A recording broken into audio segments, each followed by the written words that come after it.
Et bonjour à tous, aujourd'hui très heureux de vous retrouver sur le BTC face au dollar que vous voyez ici haussier sur du long terme. Mais malgré tout, il ne faut pas oublier qu'actuellement, pour les petits nouveaux qui peut-être découvrent maintenant le BTC, on est dans un bear market, c'est-à-dire un marché qui est tout simplement baissier.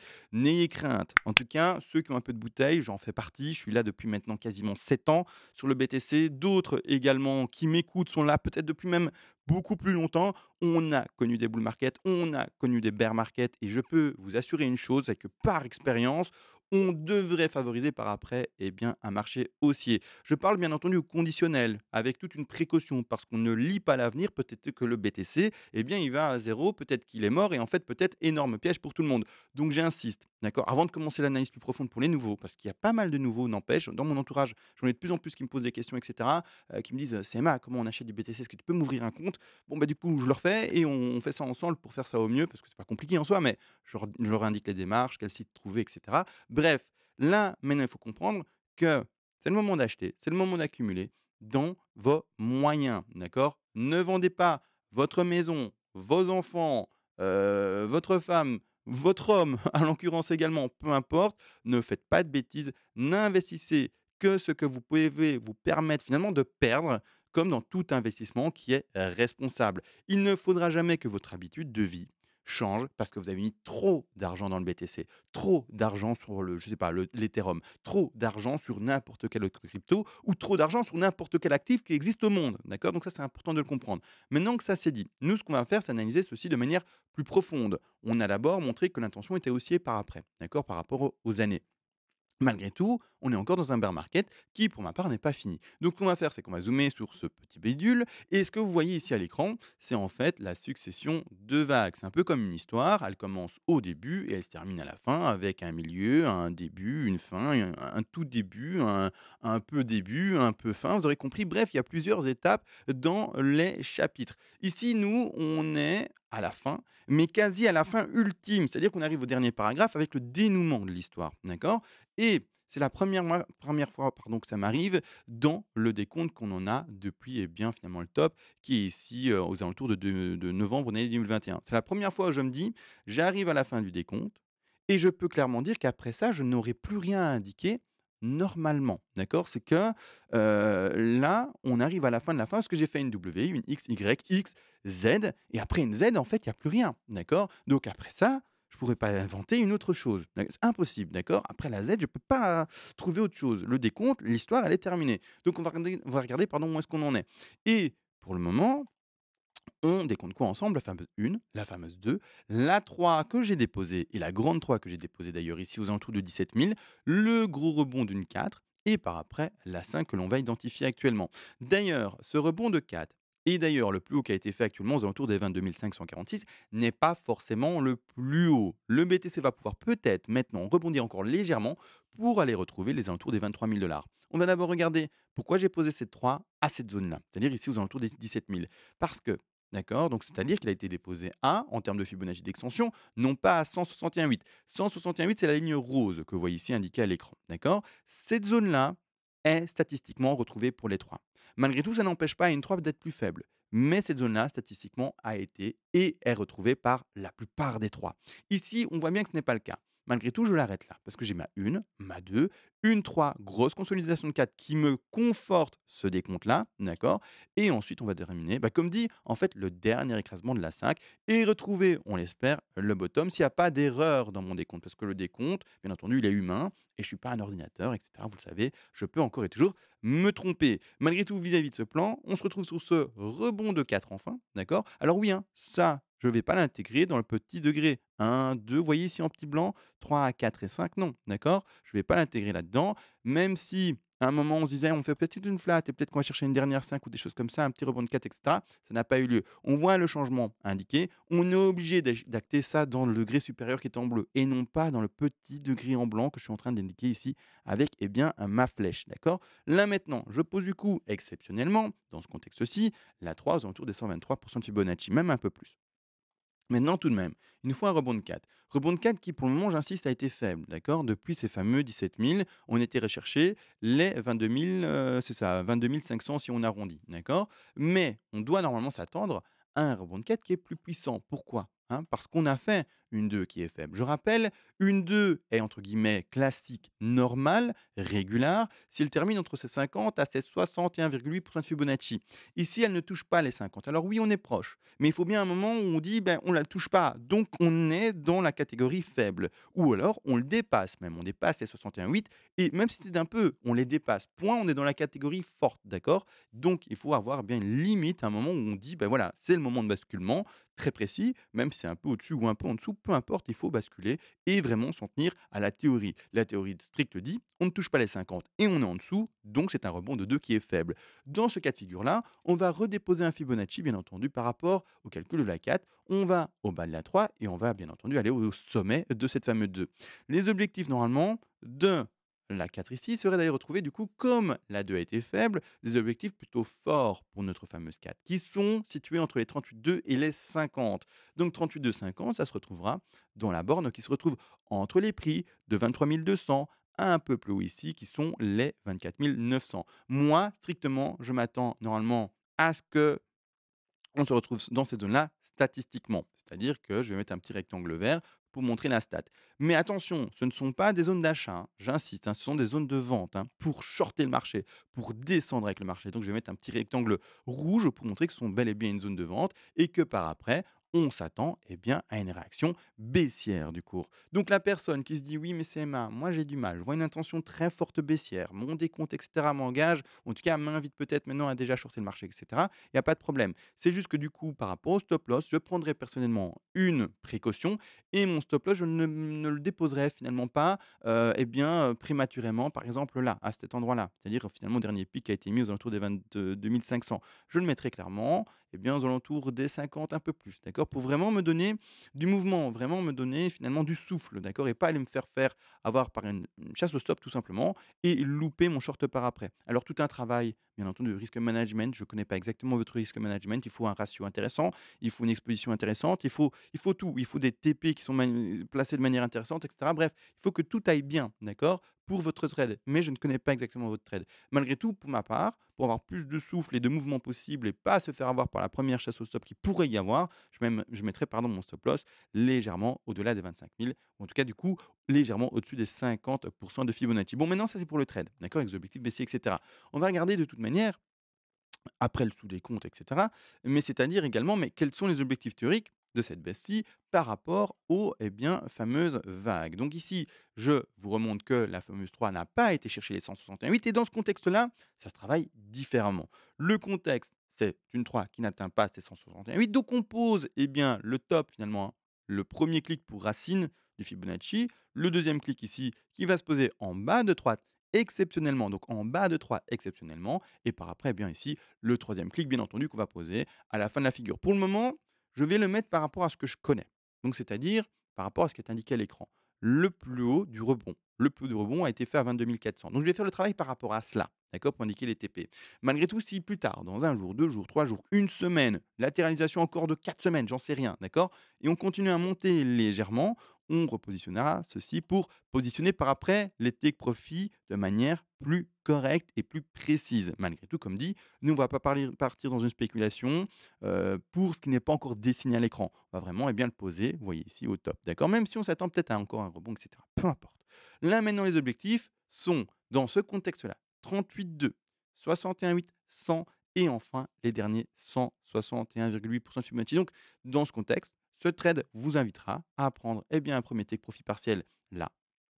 D'accord, alors je vais mettre en vert, hein. Donc, on vend sa position de trading, on ne vend pas ses BTC d'investissement. C'est deux choses différentes, ça j'insiste dessus. Parce qu'il y a trop de néophytes qui ne comprennent pas en fait ce qu'est le trading par rapport à l'investissement et qui vont vendre leur vrai BTC, hein. D'accord, ils n'ont pas leur BTC à crédit ou quoi, non, ils vont vendre leur vrai BTC. Une folie, j'ai jamais compris ça.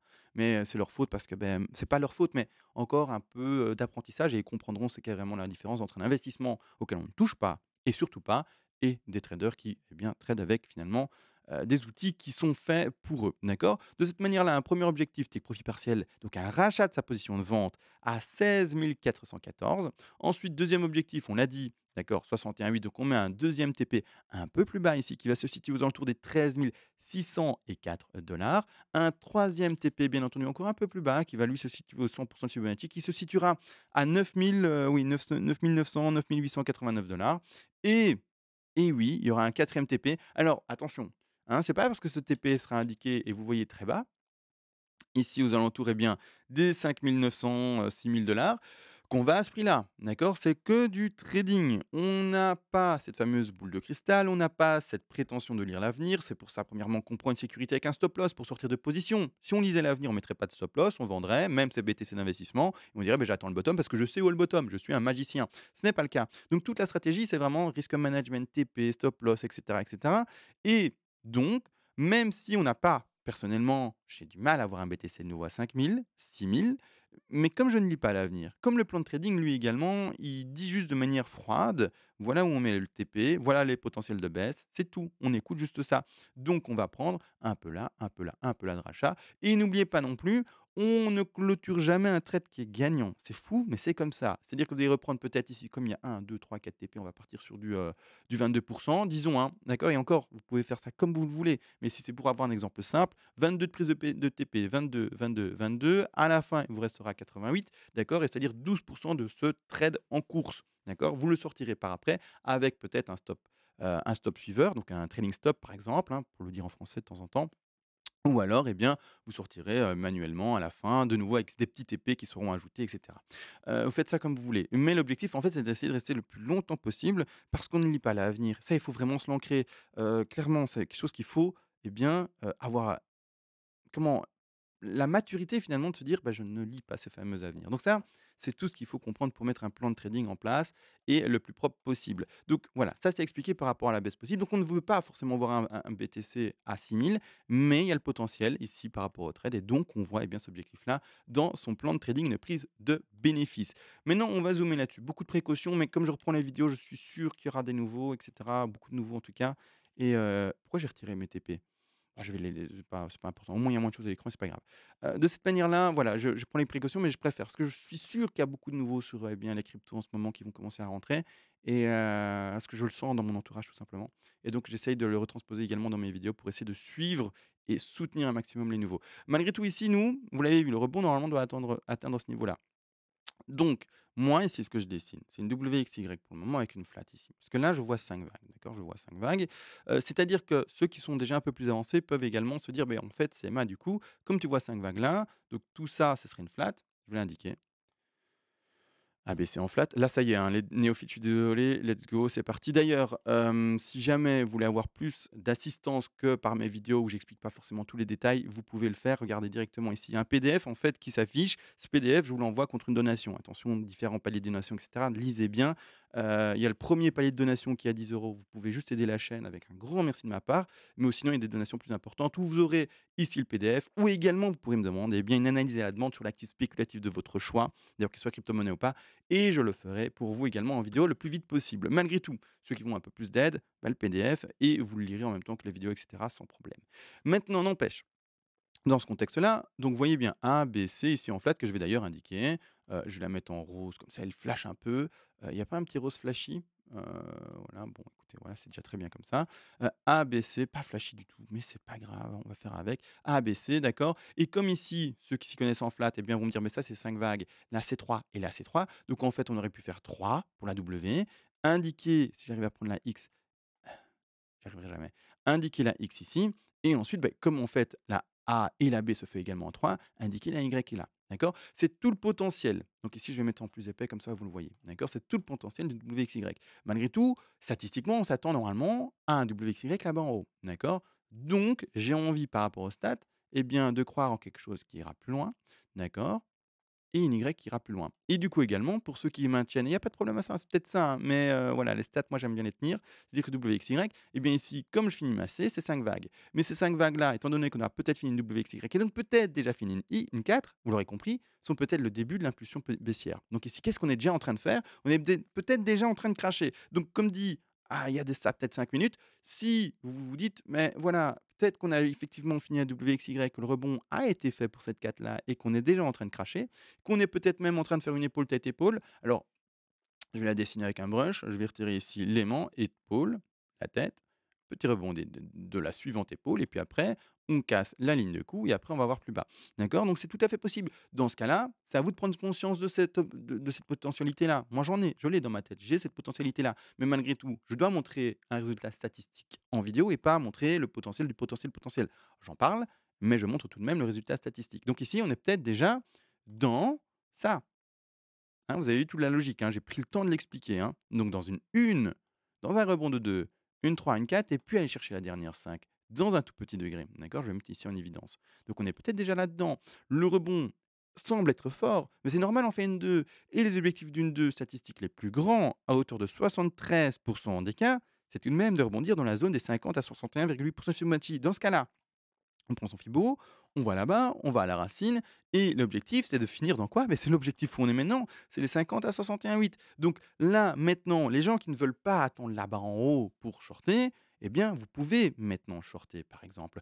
Ou alors, ouvrir un premier palier de short et attendre, si ça rebondit encore un peu plus, un second palier de short un peu plus haut. Vous êtes libre de le faire comme vous le sentez. Maintenant, pour moi, shorter à ce niveau-ci pour aller voir plus bas, c'est pas du tout une mauvaise zone, et attendre également plus tard pour, eh bien, shorter à nouveau avec un nouveau petit capital de trade, ce n'est pas non plus une mauvaise chose.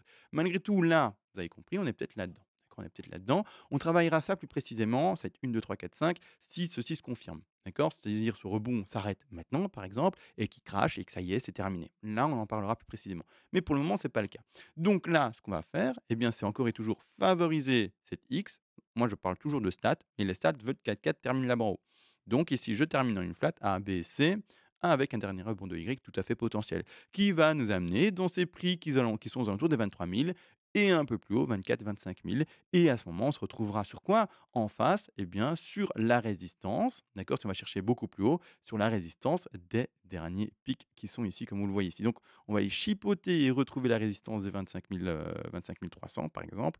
Et après, eh bien, retrouver des résistances trop importantes peut-être et cracher. Dans des figures plus simples, on pourra également simplement, eh bien, voir un bear flag. Donc ici, je vais aller sur une figure plus simple, je vais l'indiquer à l'écran rapidement. Bear flag, hein, c'est-à-dire qu'on va retrouver ici un support qu'on va essayer, eh bien, d'illustrer, hein, grossièrement. D'accord? Alors oui, ça dépasse un peu, etc. Mais voilà, pour être plus précis, voilà, on pourrait faire quelque chose comme ça. Hein, d'accord? Essayer de trouver un bear flag quelque part, en tout cas un support grossier, entre guillemets. D'accord? Un support, c'est toujours une zone et non pas une ligne extrêmement précise toujours. D'accord? Bear flag indiqué ici potentiel. Et à ce moment-là, eh bien, prendre ici ceci. D'accord? Hop, faire un petit copier-coller, pouf pouf, c'est pas très précis là, hein, je suis désolé, et le mettre à la place, eh bien, de la zone de cassure. Les objectifs de ce bear flag seraient de nous amener tout de même à 10 000, d'accord? Encore une fois, je rappelle, les bear flags ont différents objectifs, donc c'est pas l'objectif ultime qu'il faut d'office prendre. Le premier objectif, et finalement pas le premier, mais l'objectif ultime et maximum d'un bear flag à prendre dans son plan de trade sera celui-ci, d'accord? C'est le rachat de sa zone de vente, de short, pardon, donc on short là-bas en haut, à la cassure par exemple du support, d'accord? On short là-bas en haut, boum, on casse le support, hop, on short, zone de short. Et ensuite, donc ça, c'est l'objectif ultime, vous l'aurez compris, d'un bear flag. Mais on a également, alors je vais faire un copier-coller de ce rectangle ici, eh bien, un objectif qui se retrouvera au milieu, eh bien, de ce fameux, la anse, non, du drapeau, j'ai oublié le nom, bref, le pied du drapeau, d'accord? Et à ce moment-là, on aura également un objectif qui se situera aux alentours des 14 000, 15 000 $, d'accord? Dans ces zones-là, d'accord? Ça, c'est le deuxième objectif. Maintenant, pour le bear flag. Donc, voilà, les figures pour le moment nous amènent à voir quelque chose de baissier. D'accord? C'est clairement ça, bear flag potentiel et puis après le crash vers le bas. On reviendra sur tout ça, hein, plus tard dans d'autres vidéos, etc. Le bear flag, là, j'ai juste montré rapidement comment il pouvait se dessiner grossièrement, mais voilà, on l'a pas travaillé plus précisément. Et il y a d'autres choses à voir, hein, d'autres indicateurs, etc., mais qu'on fera bien entendu dans d'autres vidéos. Donc là maintenant, en gros, la vidéo va être finie.